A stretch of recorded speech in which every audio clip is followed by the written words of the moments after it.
The Hidden Strength Behind a Small Circle, Reflections on Authentic Solitude. Di dunia yang semakin terhubung namun terasa asing, banyak orang menilai ukuran lingkaran sosial sebagai tolok ukur keberhasilan. Kita diajari sejak kecil bahwa semakin banyak teman, semakin bahagia hidupmu. Namun kenyataannya, sebagian jiwa justru menemukan kedamaian dan makna terdalam ketika berada dalam kesendirian yang sadar.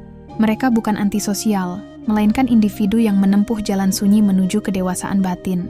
Memiliki sedikit teman bukanlah tanda kelemahan sosial, melainkan refleksi dari 5 kualitas batin yang langka: keaslian, kemandirian, selektivitas, introspeksi, dan pertumbuhan. 1. Keaslian, keberanian menjadi diri sendiri. Menjadi autentik di tengah budaya yang menuntut keseragaman adalah bentuk keberanian yang tidak kasat mata. Orang dengan lingkaran sosial kecil seringkali adalah mereka yang enggan berpura-pura hanya demi diterima. Mereka lebih memilih kesepian yang jujur daripada keramaian yang palsu. Mereka hidup dengan nilai-nilai pribadi yang teguh, meski dunia di sekitar mereka terus berubah. Dalam diam, mereka memelihara integritas, menolak menjadi cermin bagi orang lain, dan memilih menjadi cahaya kecil bagi diri sendiri. Seperti kata Marcus Aurelius, "Authenticity is the path to virtue." Dan dari keaslian itu lahir ketenangan, hidup tanpa topeng, tanpa tuntutan untuk terus menyenangkan semua orang. 2. Kemandirian, sumber kekuatan dari dalam kemandirian, bukan berarti menutup diri, melainkan kemampuan untuk tetap utuh tanpa harus bergantung pada validasi luar. Mereka yang mandiri tidak takut berjalan sendiri karena telah menemukan sumber kebahagiaan di dalam diri. Sementara banyak orang sibuk mencari pengakuan di luar, mereka menemukan makna di ruang hening, di antara buku, langit sore, dan percakapan dengan diri sendiri. Mereka tahu bahwa kebebasan sejati lahir dari tidak lagi menunggu izin untuk menjadi bahagia. Kemandirian mengajarkan satu hal penting.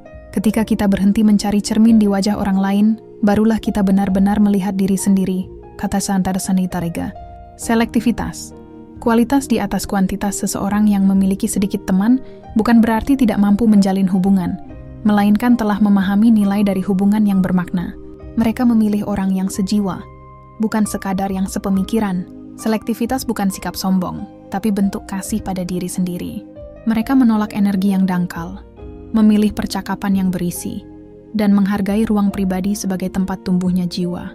Seperti koki yang hanya memilih bahan terbaik, mereka paham bahwa lebih sedikit tapi berkualitas jauh lebih berharga daripada memenuhi hidup dengan hubungan yang hampa. Dari situlah keheningan mereka justru terasa penuh, karena setiap orang dalam hidup mereka hadir dengan makna. Pinter introspeksi, kedalaman yang tak terlihat. Di tengah dunia yang riuh oleh notifikasi dan tren, kemampuan untuk menatap ke dalam diri menjadi langka. Introspeksi adalah anugerah, kemampuan menyelam ke samudra batin dan melihat diri dengan jujur tanpa lari dari bayangan sendiri. Orang yang introspektif seringkali menikmati kesendirian bukan karena menghindar, tapi karena di sanalah mereka menemukan jawaban. Mereka membaca pikirannya seperti membaca buku tua, dengan sabar, dengan rasa ingin tahu, dan tanpa penghakiman. Marcus Aurelius kembali mengingatkan, "Look within. Within is the fountain of good." Dalam dunia yang mengejar citra luar, mereka memilih menumbuhkan taman dalam diri, taman yang tidak bisa dilihat siapapun, tapi harum ketenangannya terasa dari cara mereka berjalan. 5. Pertumbuhan, evolusi kesadaran kesendirian yang dipeluk dengan sadar sering kali menjadi tanah subur bagi pertumbuhan. Orang-orang ini tidak mencari banyak teman karena lebih sibuk menjadi versi terbaik dari dirinya sendiri.